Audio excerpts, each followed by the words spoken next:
Let's talk about Geno Smith and the Las Vegas Raiders. Yes, you're hearing that correctly. This is his brand new team. The Seattle Seahawks just traded Geno Smith to the Las Vegas Raiders for a third-round pick. A-plus trade, by the way, for the Las Vegas Raiders. The Raiders get a solid bridge option in Geno Smith. And when you look at what has happened over the last couple of weeks with the Seahawks, you move off of Tyler Lockett, one of the best wide receivers in franchise history. DK Metcalf just requested a trade. Do not be surprised if DK Metcalf goes over to the Las Vegas Raiders because of the connection with Pete Carroll. Pete Carroll is a huge fan of Russell Wilson. He's also a huge fan of Geno Smith. And I will say this right now.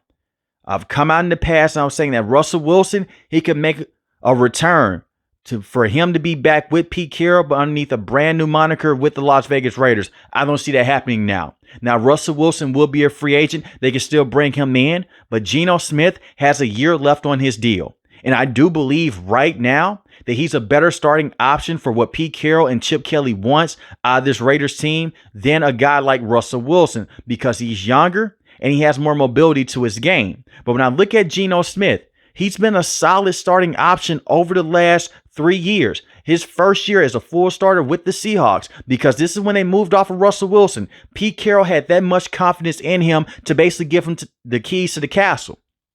He had 30 passing touchdowns to 11 interceptions, 4,282 passing yards, and he has declined every single season since then, but it wasn't all on Geno Smith. This is where I get into the Seahawks conversation. That Seahawks offensive line has not been good over the last 5 to 6 years. Let's just be honest here, even with Russell Wilson. Now you have Charles Cross, who is a very good left tackle, but the guard positions with the Seahawks, they need to bring in some help. And when I look at the right tackle position, Abraham Lucas is a very good player, but this is back-to-back years now. He's been dealing with that same knee injury. They had to call in Jason Peters a year ago and let him play majority of the season when Abraham Lucas went down. And we saw Abraham Lucas only play a couple of games this previous season. I like Abraham Lucas a lot, but bring in another veteran tackle that could play alongside Charles Cross and can come into crucial situations for when a guy like Abraham Lucas is down. And we got to see Charles Cross. He got injured a couple years ago also. So Geno Smith did not have that much time inside the pocket. And in 2023, 20 passing touchdowns, 9 interceptions. That's not bad in my opinion. Geno Smith is not a franchise quarterback, but he's better than every quarterback that the Raiders have had since Derek Carr. He's better than Jimmy Garoppolo. He's better than Aiden O'Connell. He's better than Gardner Minshew, who they are going to go out there and release in the next 3 to 4 days to save money in the salary cap situation. So it's a chance that Pete Carroll may try to assemble the same group that he had with the Seattle Seahawks. And when you look at the Raiders, this is not a Super Bowl caliber move. They're trying to stabilize this organization. When you look at Coach AP, I felt like he was dealt a bad hand because he was trying to clean up the mess with Josh McDaniels. And he was a terrible head coach. You move off of Derek Carr, you bring in Jimmy Garoppolo. He led the league in interceptions until they benched him and he was dealing with a shoulder injury. And then they went with Aiden O'Connell. Aiden O'Connell has shown you a lot of good moments, but he's a backup quarterback at best. You still need to put some more pieces on this offensive line around Geno Smith with the Raiders, but you have the best receiving tight end in the NFL right now, and Brock Bowers. In his rookie year, he was phenomenal. And you have Jacoby Myers, who was a very good receiving threat. So when you have those two receiving targets, you look at the run game, you need to bring in another running back. This draft class, you can find a running back in the 3rd or 4th round that can give you a lot of good production on day one. But when I look at the Raiders and what Pete Carroll has done in the past, and same with Chip Kelly, they're going to build this offensive line. They're going to bring in a young running back or even a veteran running back. Be on the lookout for a running back like Najee Harris. They may bring him in. They're going to want to go out there and run the football and be physical. So I love this move right now with the Raiders. And their defense, they're not that far off. You bring over Geno Smith. You just signed Max Crosby to a 3-year extension, the highest paid player in the NFL outside the quarterback position. So the Raiders, they're not playing games right now. And I look at a guy like Malcolm Kuntz. He missed all this previous season dealing with a knee injury. You bring him back on a 1 or a 2-year deal. He should be a cheap free agent. But just a couple of years ago, he was a very good pass rusher playing alongside Max Crosby. And we've seen Malcolm Kuntz be able to go out there and stop the run and be very good in key situations. Now, I don't know if he'll be the same coming off this knee injury, but they should bring him back. Tyree Wilson, so far, he is a bust, but there's still a lot of upside there. You put in the right coaching with Pete Carroll. Pete Carroll has come over and he has developed a lot of good defensive players in the past. His time at USC in college, one of the best college head coaches I've ever seen, and the same with the Seahawks. He helped build the Legion of Boom, and he helped develop every single last one of those players. So I look at a player like Tyree Wilson. Hopefully, he can pop off and he could be a very good pass rusher alongside Max Crosby, because I really want him to pan out playing behind Max Crosby, because they have not had a consistent pass rusher alongside Max on a consistent basis. And they did go out there in last year's offseason, and you did bring in Christian Wilkins, who was a very good defensive tackle. Now, he missed majority of the season dealing with a foot injury, but we're talking about one of the best defensive tackles in the game in terms of pushing the pocket, getting to the quarterback, and stopping the run. And a strong front seven will help out your secondary. They need some more players in that secondary around Nate Hobbs, but I like what the Raiders are building right now. You get that veteran option in Geno Smith, and everything else should fall into play. And when I look at the Seahawks here, I'm just shaking my head. I don't know what the hell is going on with the Seahawks right now. I know that Geno Smith is not a franchise quarterback. He's not a top 10. Hell, he may not even be top 15. But when I look at the Seahawks here, you're going to roll out with Sam Howell? I don't see that happening.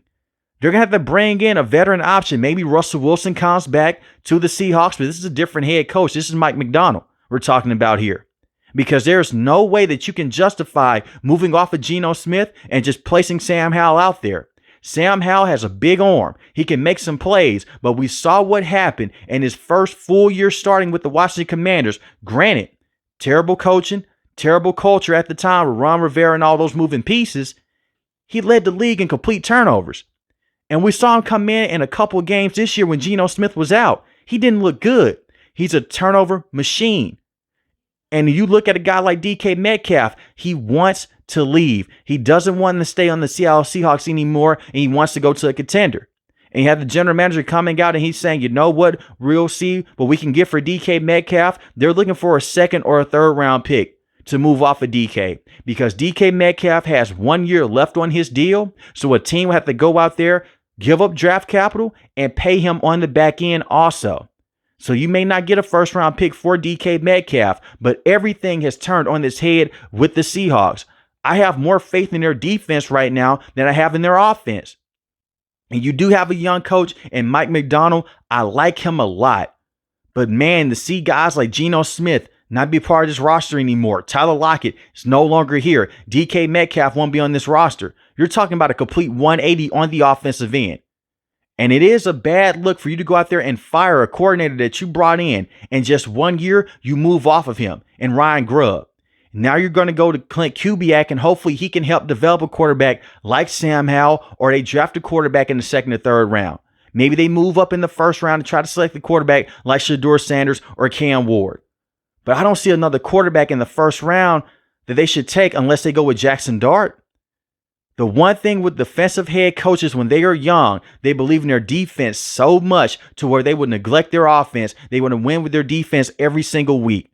And Geno Smith did put the football in harm's way. But a lot of that is because his offensive line was beat up. They were banged up. The play calling was terrible. In the right situations, Geno Smith, he can get you to the playoffs. He can win you some big time games. And we saw this previous season against the San Francisco 49ers. We've seen Geno Smith go out there and have great games against the Arizona Cardinals.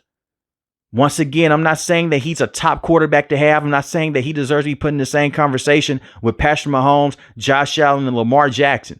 But he's a solid quarterback to have around.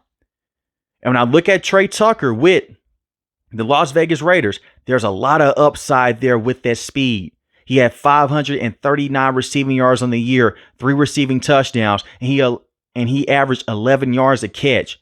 I think that he will be a very good number 3 option.